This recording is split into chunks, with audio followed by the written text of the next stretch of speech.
তোমার বাবা তোমার পড়ালেখার জন্য জমি বন্ধক রাখতে বাধ্য হয়েছে, জমি বিক্রি করতে বাধ্য হয়েছে, গরুটা বিক্রি করতে বাধ্য হয়েছে।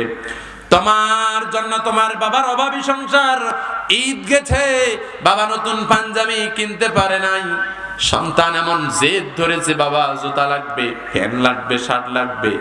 সন্তানের বায়না সহ্য করতে না পারে বাবা তার সন্তানকে কিনে দিয়েছে, আর সেই বাবা সিরা পাঞ্জাবি পরে ঈদগাহের ময়দানে গেছে। এমন দৃশ্য সারা বাংলাদেশে লক্ষাধিক আছে না নাই?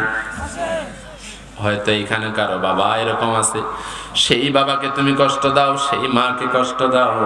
আজকে যা একটু মা এবং বাবাকে যায় বলবা, বাবা রে, মা গো, তোমার পেট থেকেই বের হয়েছি, আমাকে তুমি ক্ষমা করে দাও। তোমার মা যদি খুশি থাকে, তোমার বাবা যদি খুশি থাকে, তুমি যদি দ্বীনওয়ালা হও তাহলে জান্নাত পাবা। আর দ্বীনওয়ালা হওয়ার পরও যদি বাবা মার মনে কষ্ট দাও, জান্নাত পাওয়া যাবে? বিশ্বনবী বলেছেন, হুমা জান্নাতু ওয়া নারুক, পিতা মাতাই তোমার জন্য জান্নাত এবং জাহান্নাম। তাহলে ইসলাম সব কিছু বলে দিয়েছে, সেই ইসলাম মানার জন্য প্রস্তুত আছি কিনা? কারা কারা আছি হাত তুলে দেখান তো ইনশাআল্লাহ।